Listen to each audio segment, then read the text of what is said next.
السلام علیکم۔ انسان دنیا میں 3 چیزوں کے لیے محنت کرتا ہے: میرا نام اونچا ہو، میرا لباس اچھا ہو، میرا مکان خوبصورت ہو۔ لیکن انسان کے مرتے ہی اللہ تعالیٰ اس کی یہی 3 چیزیں سب سے پہلے بدلتا ہے: نام مرحوم، لباس کفن، مکان قبر۔ آپ نے فرمایا، یہ وہ آرزوئیں ہیں جن کا موت کے بعد حاصل ہونا ناممکن ہے، اس لیے زندگی میں ہی اپنی اصلاح کرنا بہت ضروری ہے۔ اللہ تعالیٰ ہمیں سمجھنے اور عمل کرنے کی توفیق عطا فرمائے، آمین۔ یہ زندگی 2 دن کی ہے، ایک دن تمہارے حق میں اور دوسرے دن تمہارے مخالف۔ جس دن تمہارے حق میں ہو اس دن غرور مت کرنا، اور جس دن تمہارے مخالف ہو اس دن صبر کرنا۔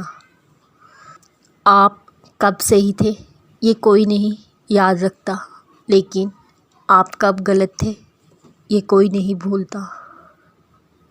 حضرت محمد صلی اللہ علیہ وسلم نے فرمایا، جس نے وضو کرنے سے پہلے کلمہ پڑھ لیا، اللہ تعالیٰ وضو کے ہر قطرے پر ایک فرشتہ کھڑا کر دے گا جو قیامت تک کلمہ پڑھتا رہے گا، جس کا ثواب کلمہ پڑھنے والوں کو اور سب کو بتانے والے کو قیامت تک ملتا رہے گا۔ اور وہی تو ہے جس نے 2 دریاؤں کو ملایا، ایک طرف کا پانی میٹھا خوشگوار اور دوسرا تلخ بدمزہ ہے۔ اس نے ان دونوں کے درمیان ایک پردہ اور مضبوط آڑ بنائی۔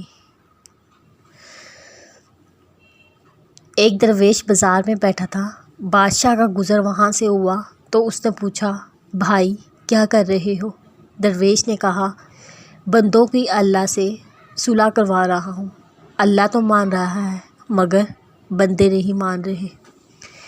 کچھ دنوں کے بعد درویش قبرستان میں بیٹھا ہوا تھا، اتفاق سے بادشاہ وہاں آ پہنچا تو پھر پوچھا، بھائی یہاں کیا کر رہے ہو؟ درویش نے کہا، اللہ کی بندوں سے صلح کروا رہا ہوں، لیکن آج بندے تو مان رہے ہیں پر اللہ نہیں مان رہا۔ جھگڑوں سے کچھ حاصل نہیں ہوتا، دونوں گروہ کچھ نہ کچھ کھو دیتے ہیں۔ اگر کچھ نہیں ہوتا تو اپنا احترام ضرور کھو دیتے ہیں۔ وہ جسے چاہتا ہے اپنی رحمت میں داخل کر لیتا ہے۔ علم سے مقصود عمل ہے، مقصود کا اہم ہونا ظاہر ہے۔ بہرحال تربیت تعلیم سے اہم ہے، اس سے قطع نظر کرنے کی اور ضروری نہ سمجھنے کی کسی حال میں گنجائش نہیں۔